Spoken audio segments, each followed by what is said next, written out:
আসসালামু আলাইকুম বন্ধুরা, আমি আজকে বিরিয়ানি রান্না করব।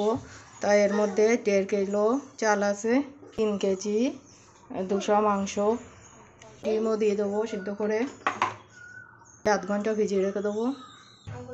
মাংসটা আমি ভালো করে ধুয়ে নিয়েছি। এবার এর মধ্যে সব কিছুই দিয়ে দেবো। শুকনো লঙ্কা বাটা, লবণ, গুঁড়ো লঙ্কা, ভাজা জিরে মরিচের গুঁড়ো আর বিরিয়ানি মশলা, টক দই,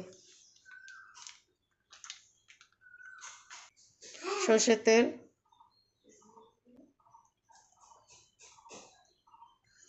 এটা এবার ভালো করে মাখিয়ে নেবো। 10 মিনিট রেখে দেবো। সেদ্ধ করে নেবো। লবণ, জাফরান আর আদা রসুন দিয়ে বিরিয়ানির এই আলুগুলো কুকারে দিয়ে সিদ্ধ করে নেবো। দিয়ে দেবো পানি, আদা রসুন শুকনো লঙ্কা বাটা, এটা 2-3টে সিটি দিয়ে গলিয়ে নেবো। এবার এটা আলুটা গলিয়ে নেবো। বিরিয়ানির পানির মধ্যে দিয়ে দেবো লবণ, বিরিয়ানি মশলা, এটা এলাচ মুখের কাছে ফাটানো, একটু আদা রসুন শুকনো লঙ্কা একসঙ্গে বাটা দিয়ে দেবো। মাংসের এই তেলের মধ্যে পেঁয়াজ দিয়ে দেবো, তেজপাতা,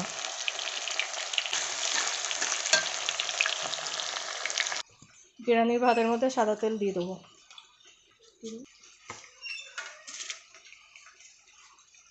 দাও বন্ধ করতে, ওই পানিগুলো ফুটতে হবে, অনেক টাইম যাবে। পেঁয়াজটা লাল হয়ে গিয়েছে, মাংস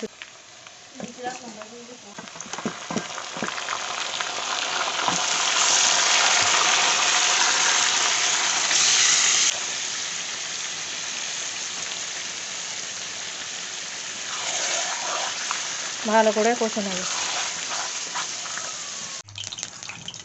বিরিয়ানির জন্য এই পেঁয়াজটা ভেজে নেব।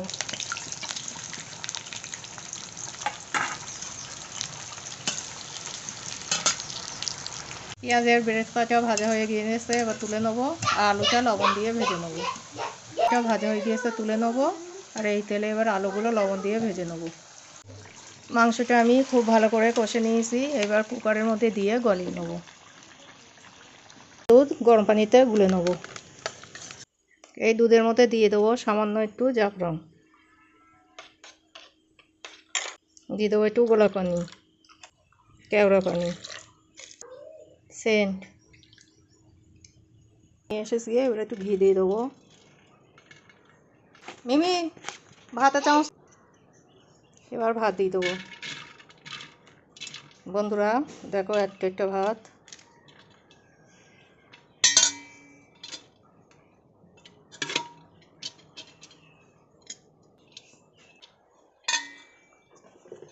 এ দিয়ে দেবো এই ভেজে রাখা আলু,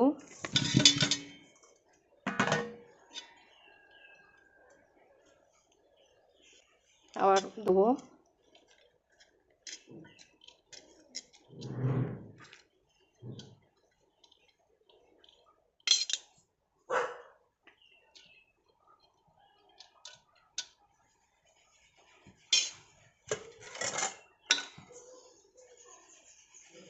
পেঁয়াজের বেরেস্তাটা দিয়ে দেবো অল্প।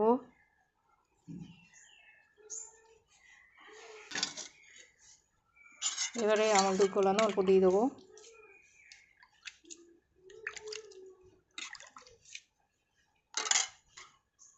এবারে সিদ্ধ করা ডিম দিয়ে দেবো। আবার ভাত দিয়ে দেবো। এবারে মাংসগুলো দিয়ে দেবো।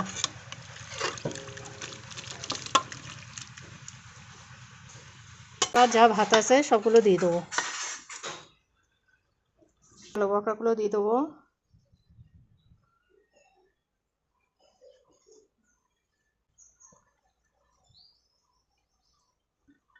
এবারে আমল দুধের সবটাই দিয়ে দেবো।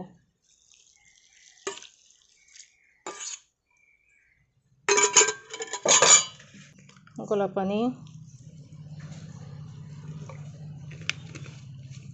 কেওড়া পানি,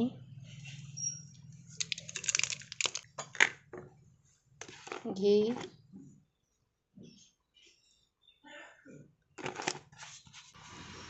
সেন,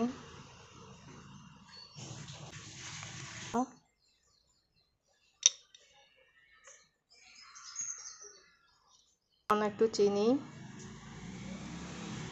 এটাই বেরেস্তাটা সব দিয়ে দেবো। 7 ঘন্টা দমে রেখেছিলাম, এবার এটা খুলবো।